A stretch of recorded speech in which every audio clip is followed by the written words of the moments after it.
Olá, bem-vindo e bem-vinda ao Semana Legislativa, jornal com as principais notícias de São José dos Campos e da Câmara Municipal. Vamos aos destaques da edição de hoje? Projeto aprovado. Concessão do Parque da Cidade é aprovada na Câmara Municipal e Prefeitura prevê lançamento de edital ainda em 2026. Animais peçonhentos. São José registra quase 600 acidentes com escorpiões, cobras e aranhas em 2025. Cuidado no verão precisa ser redobrado. Outro projeto aprovado na Câmara promove igualdade de premiações entre homens e mulheres nas competições do município. Empregos. São José dos Campos foi uma das cidades que mais gerou oportunidades no estado de São Paulo no ano passado. O Semana Legislativa está no ar.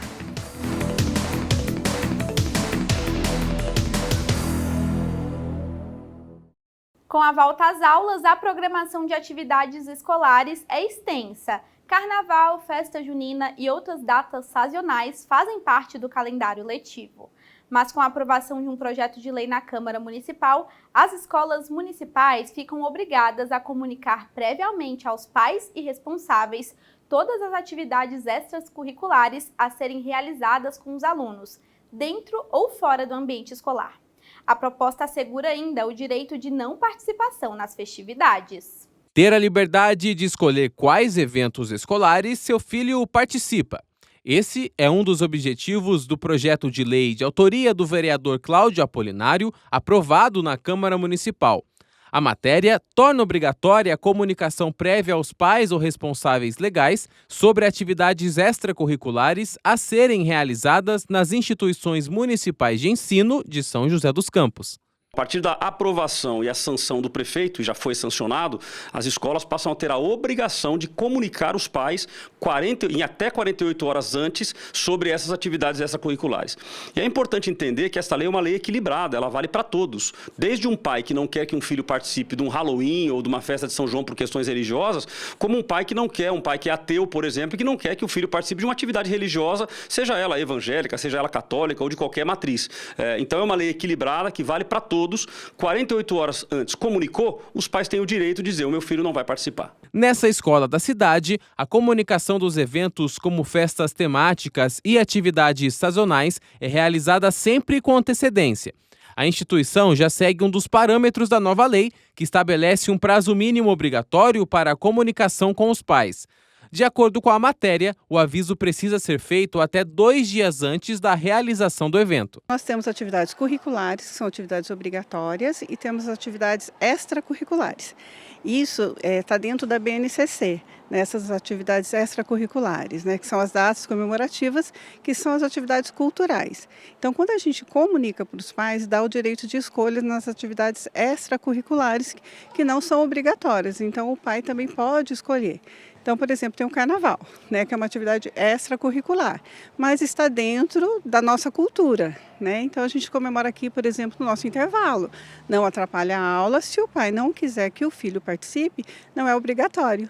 Então fica uma escolha do pai e da família e não é uma coisa que atrapalhe o conteúdo, ele não vai ser prejudicado, Então assim, é uma escolha realmente familiar. Com a nova lei, pais como o William e a Daniele poderão definir o cronograma de participação do filho nas atividades da escola sem que haja prejuízo para o aluno. Para o casal, as atividades extracurriculares são uma excelente medida de aprendizagem e interação social, desde que não caminhem contra valores estabelecidos pela família.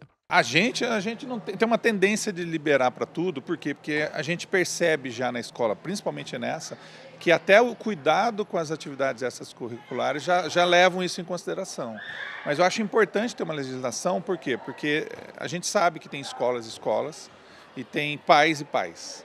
E é um direito do pai e da mãe definir se ele quer ou não quer que participe do carnaval, se ele quer ou não quer que participe de algo que não é da religião dele. Então isso traz uma segurança para o pai e para a mãe, para dizer: olha, eu não quero que ele tenha contato com isso ainda, não quero que ele participe disso. Respeita o direito do pai e da mãe de definir os valores e as crenças que a criança vai ter. Para a Daniele, receber a comunicação com antecedência também auxilia na hora de preparar o filho para o dia especial dentro da escola. Esse diálogo, né, até mesmo entre nós, a gente e a criança, né? Você quer participar, você acha que é importante, porque também não adianta ser forçado. Então tem que ser uma coisa que seja boa para a gente, para a família, para a criança, né, para que não crie uma resistência, mas que seja bom também para o ambiente escolar. Com organização, planejamento e aviso prévio, essas atividades fazem com que até a Dani e o William participem do dia a dia na escola com o filho. Tudo que a escola propõe, né, que a gente concorda, a gente está junto e acho que essa parceria escola, pais, alunos, ela é muito importante para o desenvolvimento, para a construção, né, até mesmo de caráter, de respeito de outras culturas, outras realidades diferentes até das nossas, né. E no ano passado, a Câmara Municipal aprovou o projeto de concessão do Parque da Cidade. Agora o Poder Executivo fica autorizado a conceder à iniciativa privada a gestão, administração, manutenção e exploração econômica do espaço. Mas antes da elaboração do modelo de concessão, a Prefeitura precisa resolver algumas pendências. Depois do projeto de lei para a concessão do Parque da Cidade ter sido aprovado na Câmara, a Prefeitura deu início ao processo de adequação do espaço, que deve ser administrado pela iniciativa privada.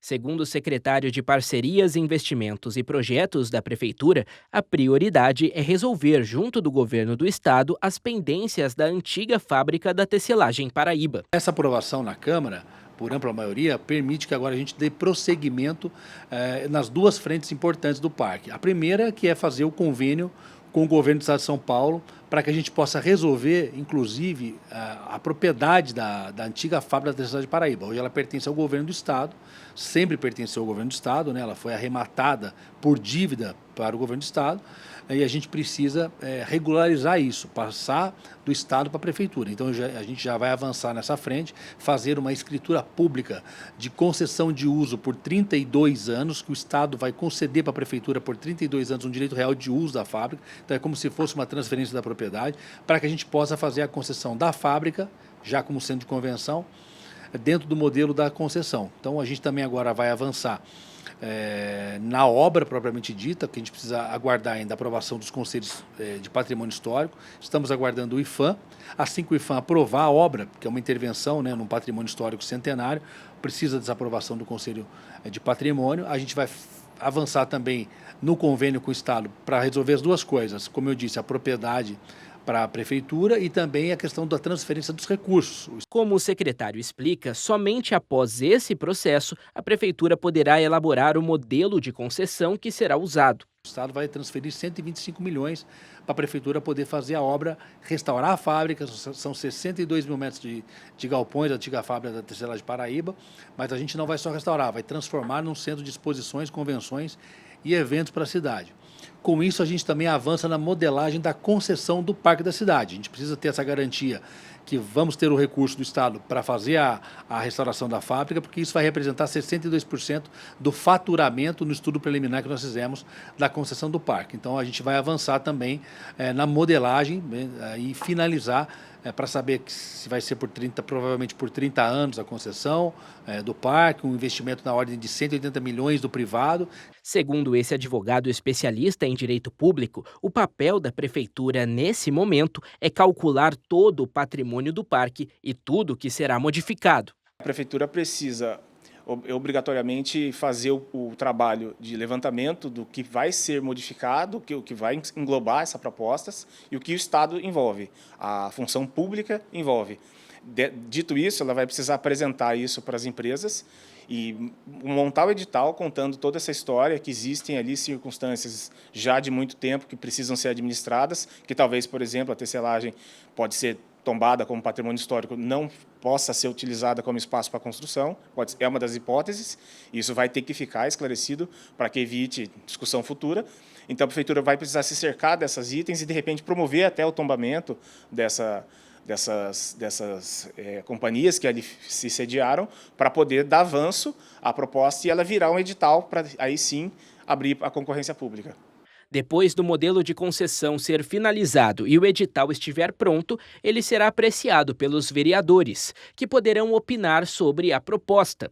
Uma consulta pública também será realizada. É importante que os parlamentares e a população estejam cientes sobre as particularidades desse modelo de concessão. Por se tratar de um ente histórico, o Parque da Cidade, de uso público e gratuito, e que assim continuará, que a prefeitura preserve o patrimônio histórico, preserve o uso e concessão, de modo a atender os interesses dos munícipes e, principalmente, por ter investimento em obra, em teatro. A proposta vem com esse escopo de melhorar e trazer modernidade, novos atrativos.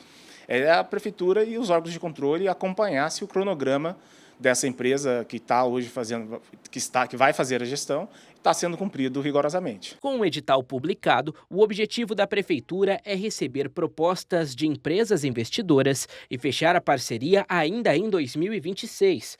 Com isso, a administração da cidade não precisaria mais utilizar R$ 4 milhões por mês para manter o parque. A iniciativa privada faria a gestão e também as melhorias. Ainda em 2026 a gente já quer que tenha uma empresa vencedora e ela já começa inclusive a fazer as obras, fazer a infraestrutura, já vai começar a administrar o parque e começar a fazer as obras do teatro, da Casa Olívio Gomes, cercamento do parque, os restaurantes, as lanchonetes, os banheiros, enfim, ela começa já a fazer as obras. Na nossa modelagem ela tem 3 anos para fazer, então todo o investimento de 180 milhões tem que ser feito nos 3 anos. Enquanto a prefeitura faz a obra de 125, a gente está falando de quase 300 milhões de reais de investimento e mais assumir o custo da operação de 4 milhões por ano, que também significa mais 300 milhões em 30 anos. Então, a gente está falando de um investimento privado de mais de 500 milhões e mais 125 milhões da prefeitura em parceria com o governo do estado. Então, é um investimento muito grande, um impacto muito grande para a economia da cidade, para o turismo, para a economia, para o comércio. O advogado reforça que a empresa que assumir a gestão do parque precisa ter experiência no mercado e apresentar garantias, por conta da grande responsabilidade de comandar um importante cartão postal da nossa cidade. É uma empresa que vai precisar apresentar todas as licenças técnicas de engenharia, obras, iluminação, cultura, não vai poder ter nenhuma dívida com o município, estado, federal e ainda mais por ter o tamanho do envolvimento e o investimento que está sendo programado, apresentar garantias bancárias ou garantias reais, que aí são imóveis em nome delas, que vão ficar presos a esse contrato durante todo o período da concessão. Ele vai ficar como uma garantia de que esse contrato, porventura, não for cumprido, ele possa ser uma moeda de troca e vir uma indenizatória. E cuidar desses espaços públicos da nossa cidade é um dever de todos, inclusive da população. Pensando nisso, os vereadores aprovaram um projeto de lei que cria a campanha municipal de conscientização e mobilização social sobre a importância da preservação de praças, quadras e demais espaços públicos comunitários. Em São José já existem bons exemplos, como essa horta comunitária que vamos conhecer na reportagem a seguir. Banana, batata doce, milho e uma área de compostagem compõem a horta comunitária do bairro Campos de São José. O espaço virou ponto de encontro para a comunidade. A ideia começou com o Jefferson, que decidiu transformar o local antes usado para descarte de lixo. Quando começou, a gente fez aqui o cercamento com bambu, né? Aí, 2 anos atrás, a gente fez o cercamento do jeito que vocês estão vendo aqui, entendeu? E aí, eu sozinho fazendo aqui, depois, há 1 ano atrás, o projeto apareceu aqui, entendeu? Para nos dar um apoio, que eu não conhecia o Ecomuseu, e como eu passei a conhecer o projeto, e aí o projeto teve essa iniciativa de nos ajudar a trabalhar com a comunidade, que a gente não tinha esse vínculo de comunidade, vizinho, então a gente, através do projeto Ecomuseu, a gente começou a trabalhar com a comunidade, e aí está sendo bem gratificante. No espaço Calitrix Aurita, onde Jefferson cuida da horta e da compostagem, o Ecomuseu apoia as atividades, promovendo rodas de conversa e ações que envolvem a comunidade. A gente está num espaço que chama Espaço Calitrix Aurita. Calitrix Aurita, ele ganhou esse nome por conta do sagui da Serra Escuro, que é um é um sagui que ele está em risco de extinção aqui em São José dos Campos. Todas as segundas-feiras a gente tem rodas de conversa, isso não só aqui no bairro dos Campos de São José, mas envolvendo outros bairros da cidade. Então toda segunda-feira à noite nós temos isso, então já fica um convite para quem quiser participar. E às quartas-feiras, na parte da manhã, a gente tem esse processo aqui no bairro, que é a compostagem, a horta, o viveiro. No período da tarde, aqui no bairro do Campos de São José, a gente também tem a florestinha, que também tem uma compostagem comunitária lá, mas em um outro ponto do bairro, para poder envolver outras pessoas. Desde então, a horta é usada e valorizada pelos moradores, que passaram a ter mais consciência sobre a importância de conservar os espaços públicos. Eu vejo que tem mudado assim a chave das pessoas, porque onde era um descarte de lixo, hoje virou compostagem, né? Onde era um espaço de lixo, onde nós estamos aqui agora, era lixão. Então mudou a chave das pessoas um pouco, entendeu? Para fortalecer essa relação entre a população e as áreas públicas da cidade, a Câmara de São José dos Campos aprovou um projeto de lei do vereador Fabião Zagueiro que autoriza a Prefeitura a criar uma campanha municipal de conscientização sobre a importância da preservação das praças e locais comunitários. Segundo o projeto, praças e espaços públicos contribuem para a saúde física e mental, fortalecem os laços e ajudam na prevenção da violência. O texto prevê ainda que o poder público incentive atividades nesses locais, sempre de forma inclusiva. Em São José, muitas praças e áreas verdes são cuidadas com o apoio da própria comunidade e de empresas que adotam esses espaços. Para quem participa desse processo, cuidar desses locais vai além da manutenção. É um gesto de responsabilidade com a cidade. É muito importante para a cidade ter esses espaços verdes. Eles servem como um respiro para a cidade. Todos esses prédios que estão no entorno dessas áreas verdes conseguem se socializar nessas áreas. As pessoas conseguem ter o contato com a natureza e aproveitar esse espaço para também ter um bem-estar, um contato com a natureza, trazendo um bem-estar para elas. A gente cuida por causa dos moradores também, né? Lá do bairro que mora, a gente cuida pra gente, pra eles, que é uma área verde que todo mundo gosta, né? Ambiente muito bom. A gente gosta muito de manter tudo limpo. A participação da comunidade é fundamental para que os espaços públicos se mantenham bem cuidados. Com consciência sobre o nosso papel na preservação desses bens, teremos uma cidade mais bonita e acolhedora. O trabalho da comunidade ele não substitui o poder público, mas a gente passa por um processo de corresponsabilização do cuidado territorial. Então, quando as pessoas se conectam com esse território, quando elas criam afeto, você ganha uma camada a mais de cuidado, que muitas vezes o poder público ele não consegue chegar. Que é um cuidado cotidiano, que é um cuidado em que os vizinhos vão estar se relacionando, vão estar plantando, vão estar cultivando o seu alimento e você vai estar fazendo essa transformação.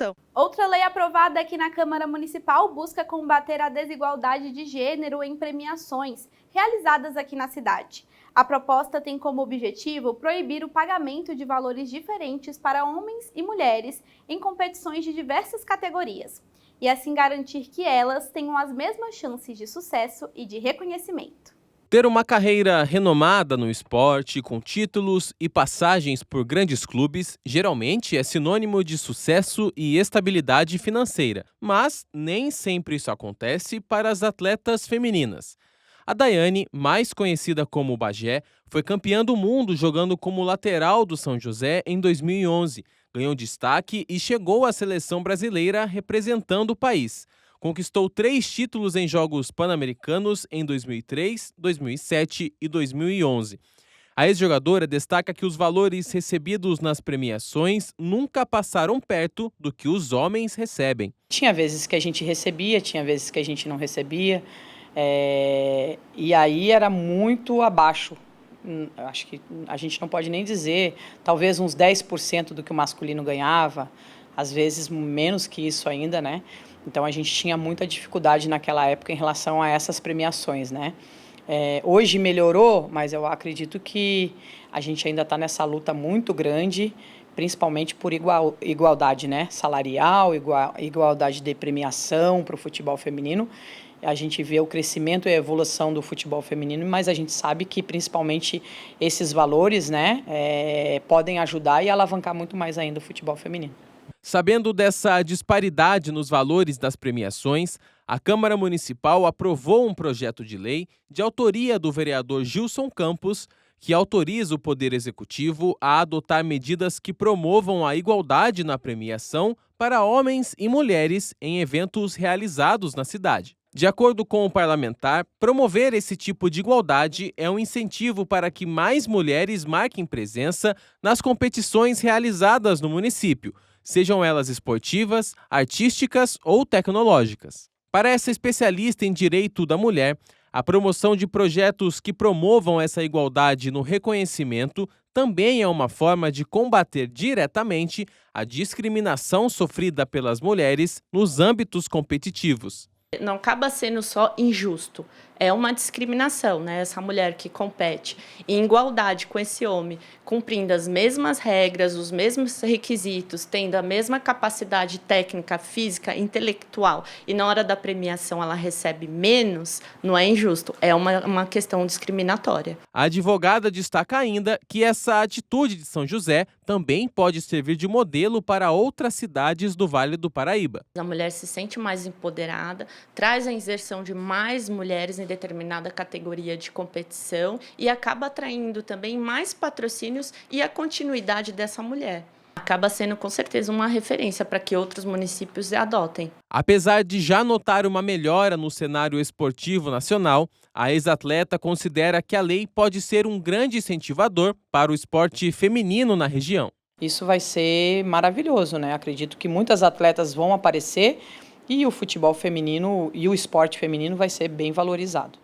Primeira pausa no Semana, na volta vamos falar de saúde da mulher. Janeiro Verde alerta para o câncer do colo do útero. Volto já.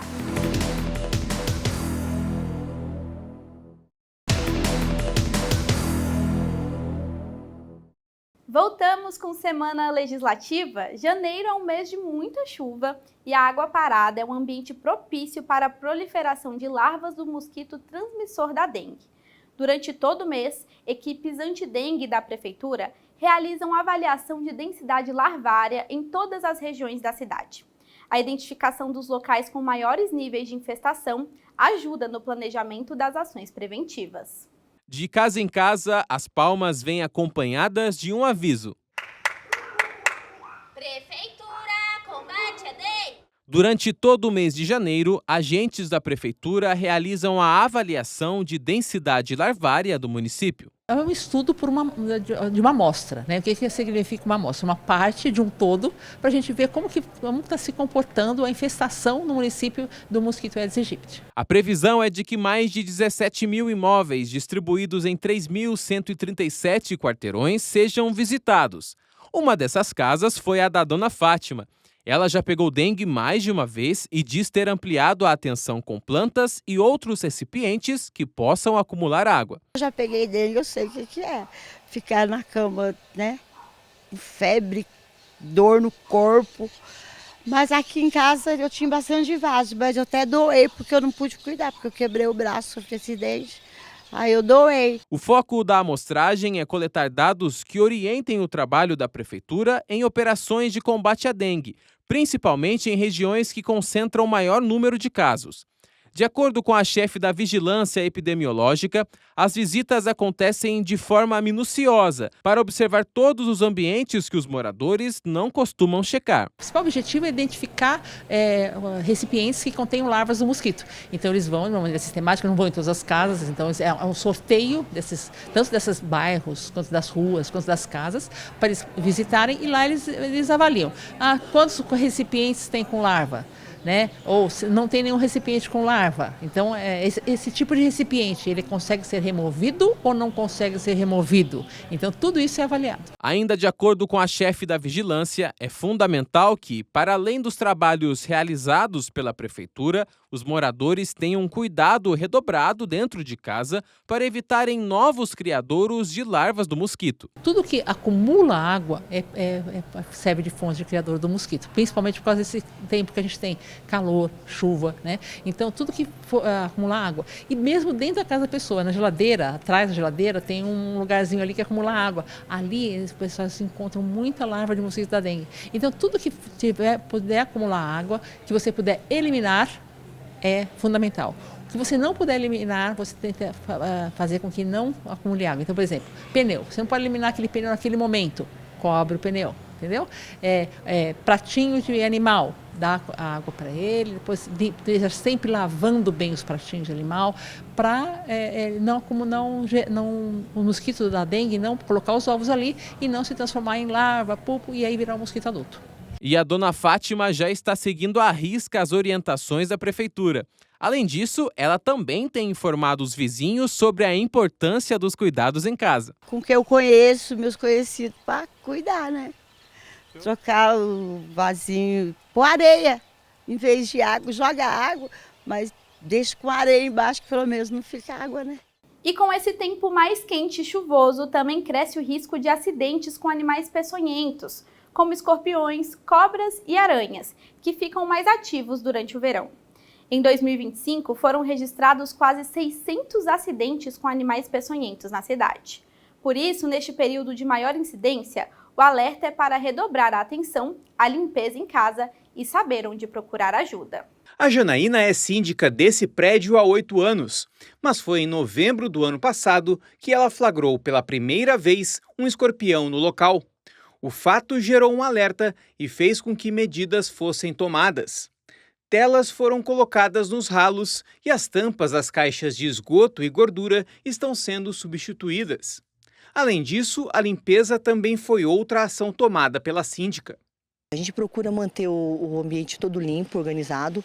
Também temos as empresas que fazem, né, a detetização, fazem também a limpeza de esgoto, tubulação. A gente procura a cada 6 meses fazer a detetização. Também nisso, as empresas que fazem a limpeza da parte de esgoto e caixas de gordura, eles fazem a sucção e depois usam o hidrojateamento. Isso ajuda muito a ficar com a tubulação limpa e aí evitando o bichinho a vir. Janaína também realizou uma campanha de conscientização com os moradores, reforçando os cuidados preventivos para evitar novos casos de animais peçonhentos. Pedindo para eles, né, para fazer a limpeza, tanto na parte da tubulação deles também, nos ralinhos, fazer aquele fechamento nos ralos, existe aquelas grelhinhas, né, que fecha. Eu falo para eles, oriento, pelo menos uma vez por semana, jogar o cloro, né, na tubulação com uma aguinha morna para limpar esses canos, né, para não ficar itenzinhos grudados no encanamento. Isso ajuda também a limpar a tubulação, na realidade. Em São José dos Campos, dados mostram que em 2025 foram registrados 596 acidentes com animais peçonhentos na cidade. A maior parte deles envolvendo aranha, escorpiões e serpentes. Entulhos, lixos e espaços sujos e úmidos são os locais mais propícios para esses animais se abrigarem e procriarem. Esses animais peçonhentos, eles são atraídos por conta da presença das presas deles. Então, sempre que a gente tem um local que acumula muito entulho, que acumula muito lixo, a gente vai ter um aumento na presença de baratas, de ratos. E esses animais são as presas, tanto no caso dos ratos, das serpentes, né? E no caso das baratas, de aranhas e escorpiões. Canteiros de obra, armazéns abandonados, um quintal que está muito tempo sem manutenção, tudo isso acaba atraindo esses animais para perto da gente. Tanto os ratos quanto os predadores deles, que no caso são as serpentes e as aranhas e os escorpiões. E é justamente nessa época do ano, o verão, que aumenta o número de aparecimento e também de casos envolvendo animais peçonhentos. E por ser um período de férias, o cuidado deve ser redobrado, principalmente envolvendo as crianças. Eles têm a chance de sofrer mais no caso de um acidente que inocula o veneno.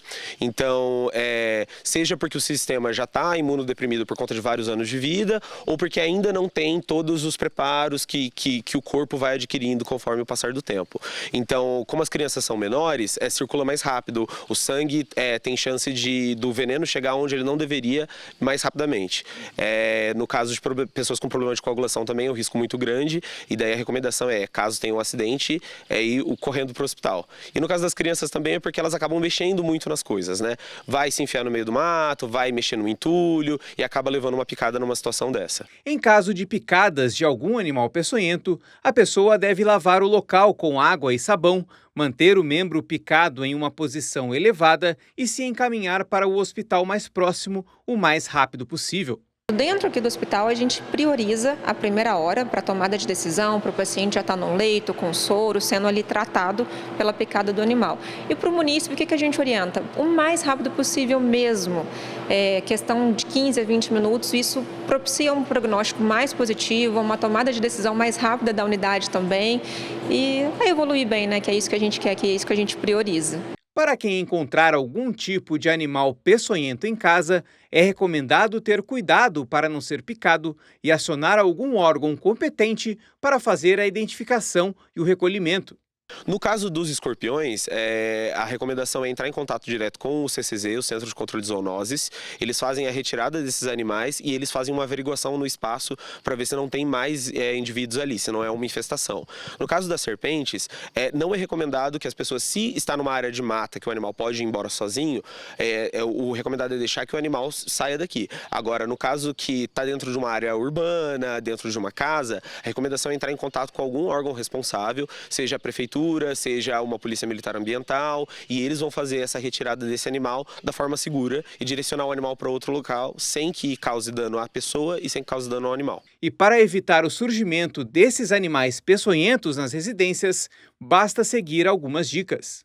Realmente a limpeza, é manter quintal, sem entulhos, sem lixo. Quando mora dentro de casa, a gente fala para não deixar a louça suja na pia, né? Perdão. Porque ele vem pelo ralo, então se eu não tenho ali a telinha e eu tenho uma louça, ele vem para se alimentar. Telinha também no ralo do banheiro, na parede, tudo isso são ações que evitam para que o animal entre na nossa residência. E com esse calor todo, nada melhor do que uma piscina para refrescar. A combinação parece perfeita, né? Mas pode esconder perigos. Assim como cresce a procura por piscinas, também aumenta os casos de afogamentos nessa época do ano. A atenção precisa ser redobrada e medidas de prevenção podem ajudar a evitar acidentes e até fatalidades. Só uma piscina mesmo para refrescar um pouco nesse verão. Nesse clube, em São José, o maior movimento do ano acontece em janeiro. Todos à procura de um alívio temporário para o calor. A maioria dos nossos visitantes são pessoas de fora, né? Fundo do Vale, sul de Minas, São Paulo, Litoral Sul, ABC, né? Então vem muita gente fora, né?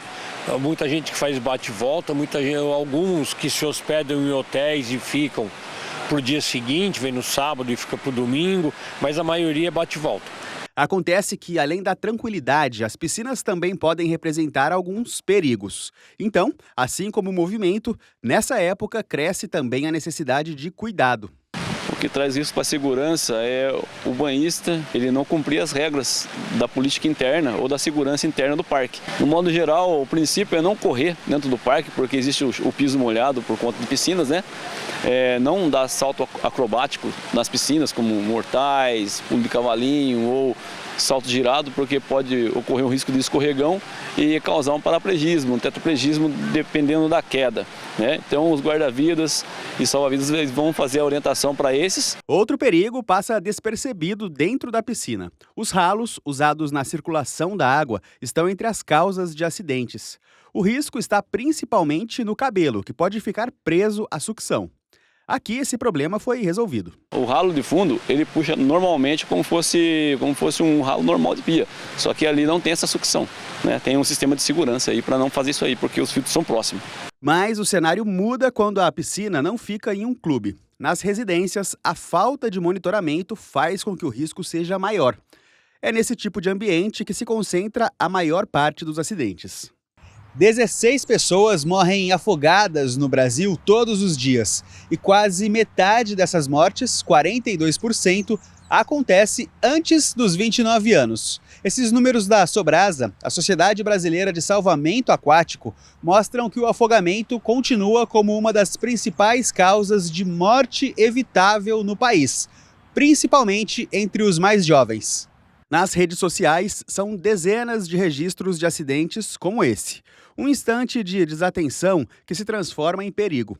Foi o que aconteceu com a Liz, essa menina de 4 anos. Nesse caso, ela já estava preparada. O Juan, pai da Liz, sempre teve medo que isso acontecesse e decidiu se prevenir. Eu sou médico e durante 12 anos eu trabalhei numa sala de emergência. Todo verão eu atendia mais ou menos umas 2 a 3 crianças afogadas. Os meus 2 filhos, meu maior medo era os 2 se afogarem na piscina. O hospital ali deixa a gente com várias imagens na mente. Então eu me preocupei muito. E aí a Liz, com 6 meses de idade, eu levava na natação, a minha sogra levava na natação, estimulava ela. Depois que ela começou a nadar mais sozinha, começou a nadar no mar comigo. Nadava no mar comigo, de boinha, depois sem boinha, foi evoluindo, perdendo medo. Porque eu tinha medo disso, tinha trauma disso.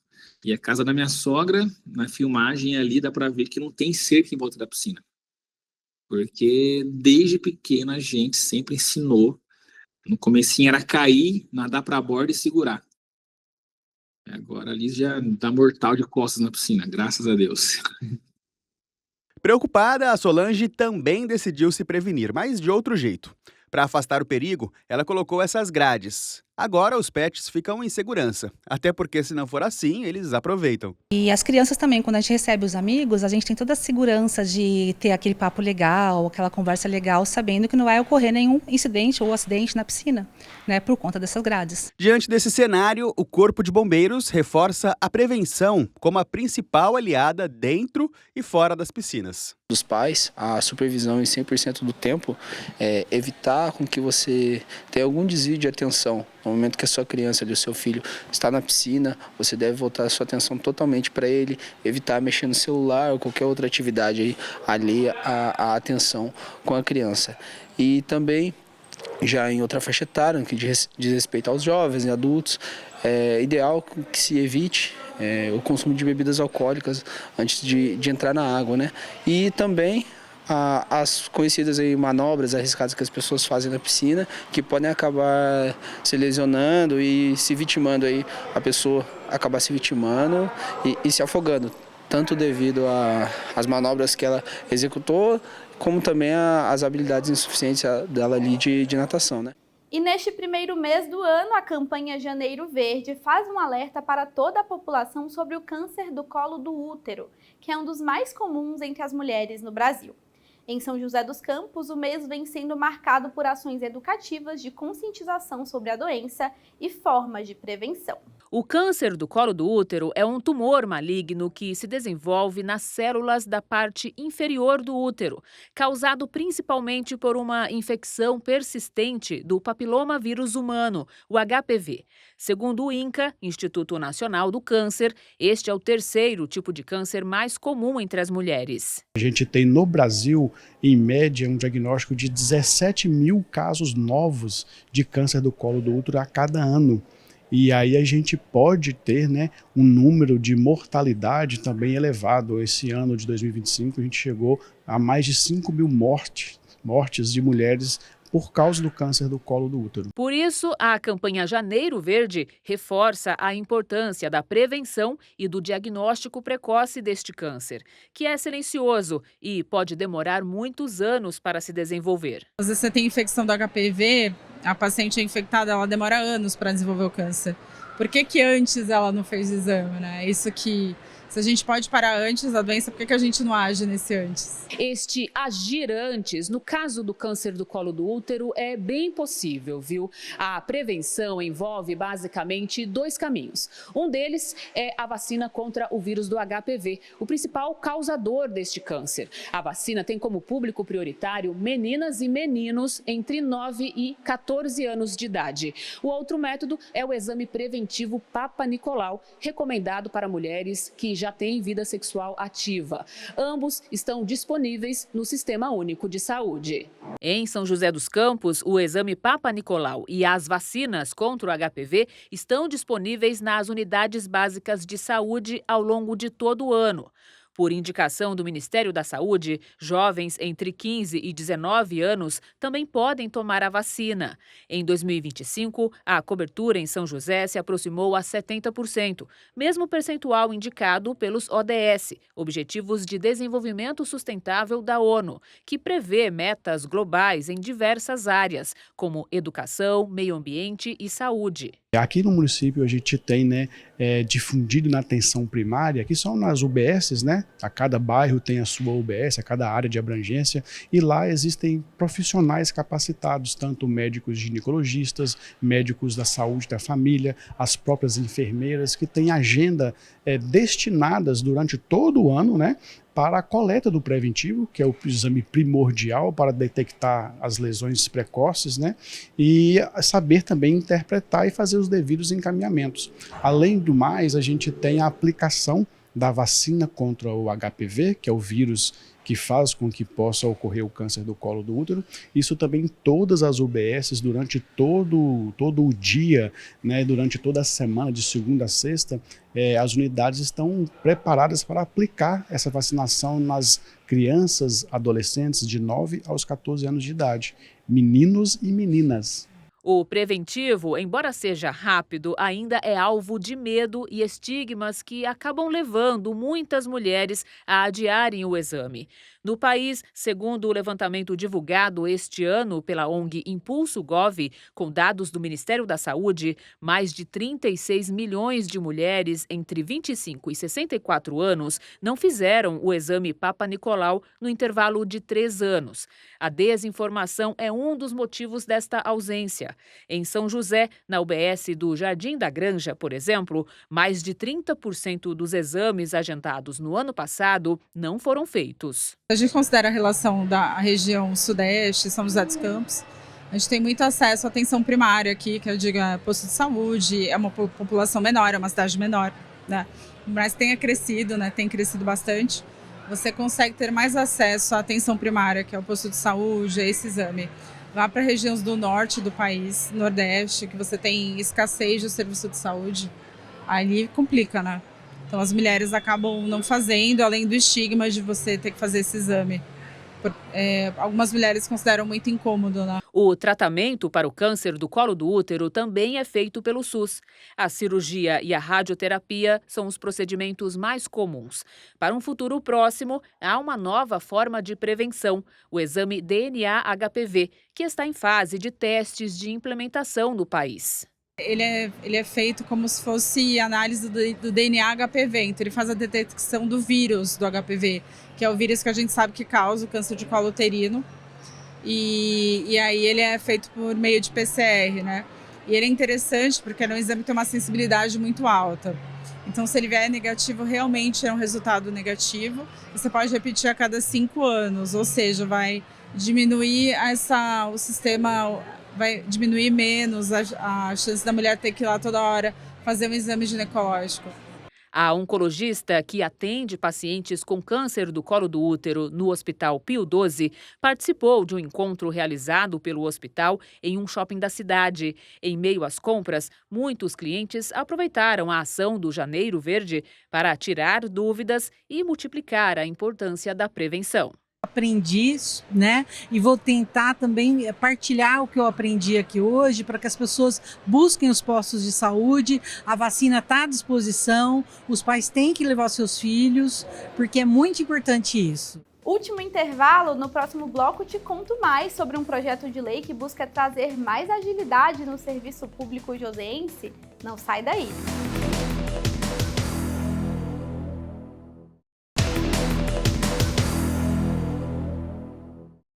Estamos de volta, agora com notícia do Legislativo. Outra lei aprovada pelos vereadores em plenário visa desburocratizar o atendimento ao cidadão nos serviços prestados pela Prefeitura.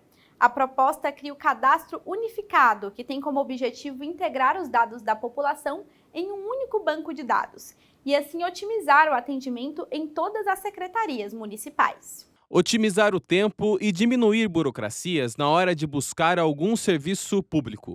Esse é um dos objetivos do projeto de lei aprovado na Câmara Municipal, que autoriza o Poder Executivo a instituir no município o Cadastro Unificado. A matéria, de autoria do vereador Sidney Campos, busca centralizar atendimentos e facilitar o acesso da população aos serviços prestados pela Prefeitura. O cadastro unificado será composto por um banco de dados que unirá todas as informações do cidadão. Isso vai facilitar atendimentos nas áreas de saúde, educação, assistência social, esportes e outros serviços fornecidos pelo município.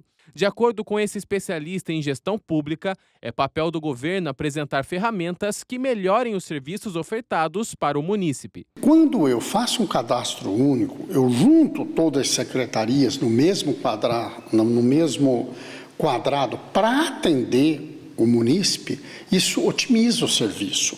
Por quê? Porque eu consigo ter uma visão global daquilo que está sendo demandado. Então, o cadastro único, nas cidades em que ele foi implementado, ele melhorou muito a qualidade do serviço e, principalmente, o tempo do atendimento.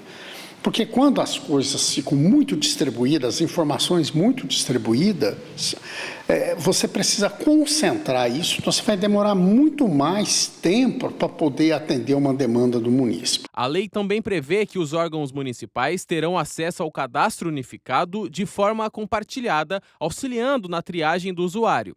O cadastro também passa a ser obrigatório para aqueles que desejam acessar serviços específicos, como bolsas de estudo e programas sociais. Mas, segundo o especialista, o acesso de informações pessoais pede cuidado.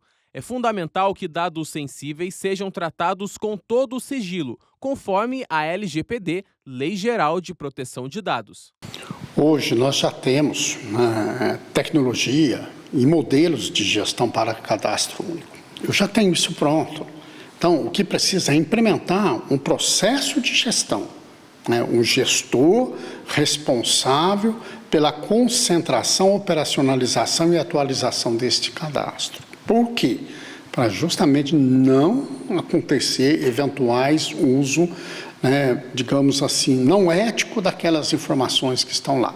Por outro lado, o gestor também, ele consegue enxergar com maior velocidade, com um tempo menor, quais são as necessidades que estão sendo apontadas, quais são as demandas que estão sendo apontadas. E ao ele enxergar isso, ele pode, então, mobilizar recursos para atender mais rápido. Então, não é só velocidade do ponto de vista de atendimento, também do ponto de vista de eficiência da gestão. São José dos Campos foi uma das cidades que mais gerou empregos no estado de São Paulo em 2025. Que notícia boa, né? De acordo com dados do CAGED, de janeiro a novembro do ano passado, a cidade criou mais de 9.000 oportunidades de trabalho. Cenário positivo para quem busca por uma vaga. O movimento é constante no posto de atendimento ao trabalhador de São José dos Campos. Todos buscam no mercado formal a segurança da renda fixa. É o caso da Luana, que foi ao PAT tentar uma vaga que possa ser conciliada com o trabalho que ela já faz como manicure. Hoje em dia, a maioria das pessoas que eu converso tem dois tipos de renda. Uma renda só não está dando. Tá sempre conciliando com uma e eu estou em busca de uma outra também, de uma oportunidade de uma vaga para conciliar duas rendas. A busca da Luana faz parte de um cenário positivo em todo o estado. São Paulo se consolidou como o estado com o maior saldo de vagas do país em 2025. Foram mais de 530 mil empregos formais entre janeiro e novembro do ano passado.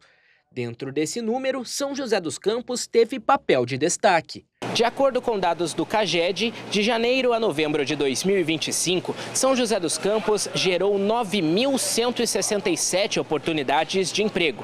Em um ranking estadual de cidades que mais criaram oportunidades, São José ficou na 7ª colocação. Como explica o diretor de Departamento de Empregabilidade do PAT, o número de oportunidades é baseado no saldo. Ou seja, é o cálculo das admissões menos os desligamentos no mesmo período. Nada mais é do que uma conta de mais e menos de contratações e demissões. Então, quando ele é positivo, é sinal que a gente teve um número de contratações acima do número de demissões. Então, foram 9.167 contratações acima do número de demissões nos primeiros 11 meses de 2025. Né? Entre os setores que mais contrataram em São José, a área de serviços liderou com folga, com mais de 5.000 contratações.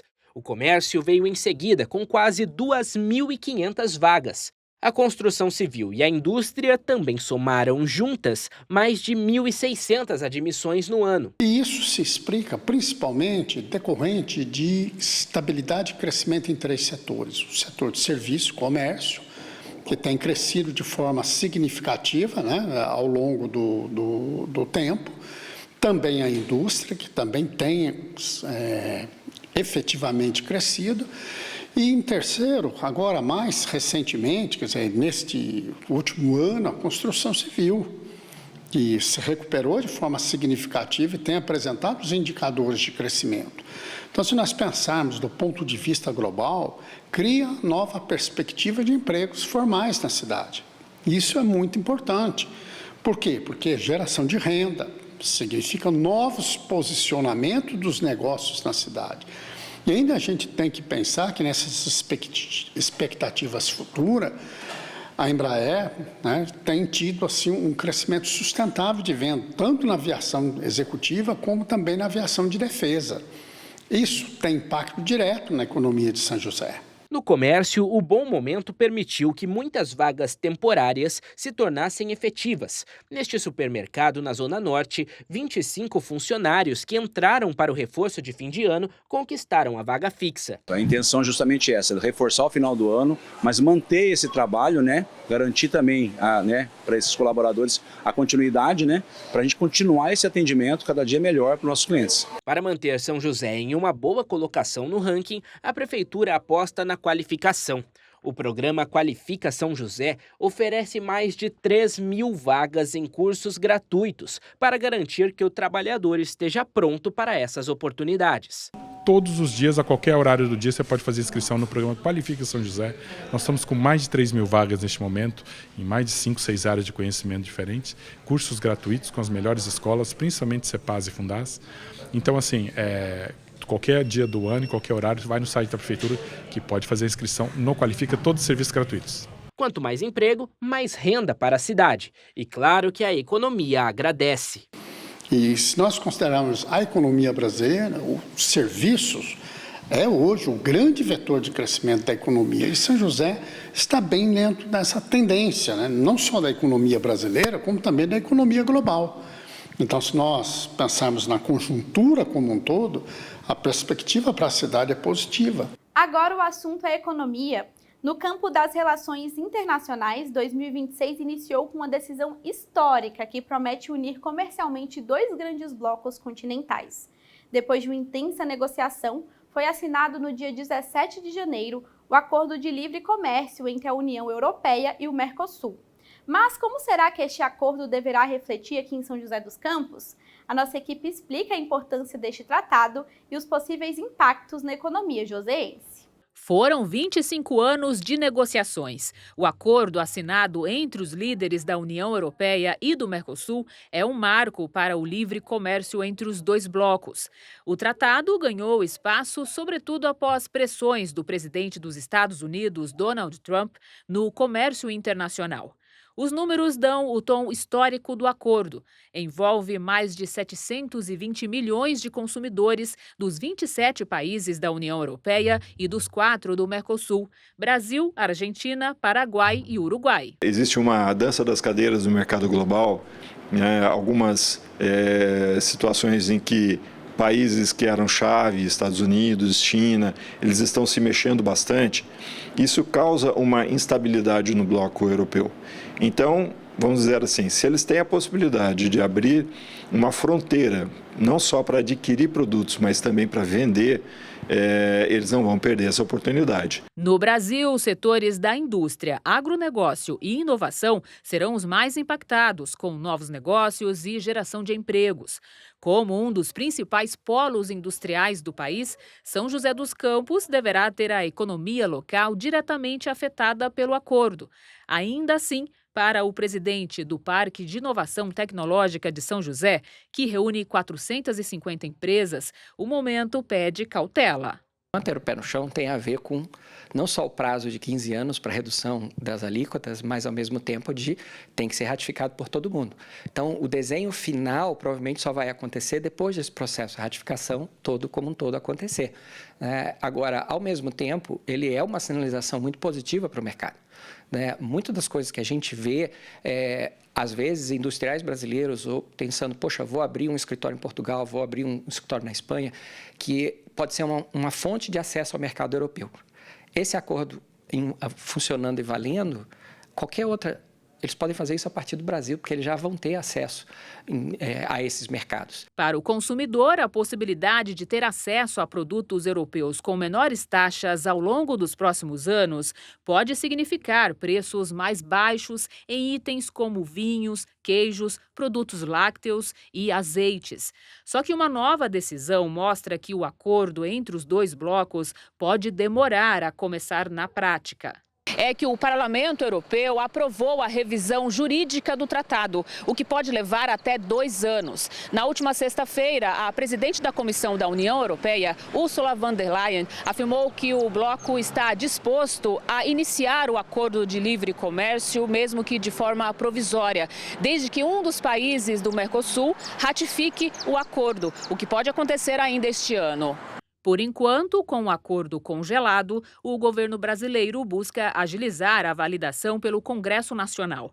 A previsão é que nas próximas semanas seja concluída a revisão do texto em português para a avaliação dos parlamentares. O acordo precisa ser aprovado por maioria dos votos na Câmara dos Deputados e no Senado. O Brasil tem uma vantagem muito grande porque nós somos, ao mesmo tempo, um grande consumidor. Nós temos um mercado doméstico que ele está, além de ser continental, enorme, ele é em algumas áreas pouco assistido. Então nós temos como consumidor muito a ganhar, mas também nós temos muito a entregar. Nós somos excelentes tanto na parte de tecnologia quanto na parte de indústria em vários segmentos. Então não é só o commodity, não é só vender grãos, não é só vender petróleo. Nós temos muito a oferecer ao mercado europeu. Uma das áreas que o Brasil tem a oferecer e que São José dos Campos se destaca é o da tecnologia para agronegócios. Este empresário conta como está se preparando para ampliar o alcance dos serviços de monitoramento e mapeamento territorial com o uso de sistemas de inteligência artificial. A ideia é que a gente cresça no fornecimento de soluções que melhorem, que otimizem a produtividade no campo, por exemplo. Então, a gente tem produtos, tem soluções baseadas também em inteligência artificial que a gente consegue, por exemplo, medir a produtividade de um determinado tipo de plantio, seja no café, seja na soja, no milho, e a gente entrega analíticos, entrega análises que falam assim para o empresário, para o cliente nosso, fala assim, olha, a sua produtividade ela está aquém do que ele poderia ser, potencialmente falando. Então, você precisa de melhorar isso justamente para atender esse novo acordo, que vai ter um aumento de demanda. Tudo que a gente estuda de longo prazo quando você vive num ambiente mais competitivo, é isso. Ele é mais competitivo. Então, ele força com que você melhore processos, procedimentos, custos. E, ao ser mais competitivo, para brigar nesse mercado, a gente se torna mais competitivo para brigar no mercado mundial também. Então, esse aqui é ao mesmo tempo um problema e ao mesmo tempo uma solução. Então, processos licitatórios, empresas europeias vão poder participar. Da mesma forma, o contrário, empresas do Mercosul vão poder participar na Europa. Então, eu acho que uma das coisas importantes nesses próximos anos todos de estabelecer é toda a base industrial da nossa região se preparar para acessar esse mercado europeu de uma forma diferenciada. Porque pode estar certa que as empresas europeias estão se preparando para fazer o mesmo aqui. O Semana Legislativa fica por aqui. Obrigada pela sua companhia. Se quiser rever alguma reportagem, é só acessar o nosso canal do YouTube, @TV Câmara SJC. Até mais, um abraço!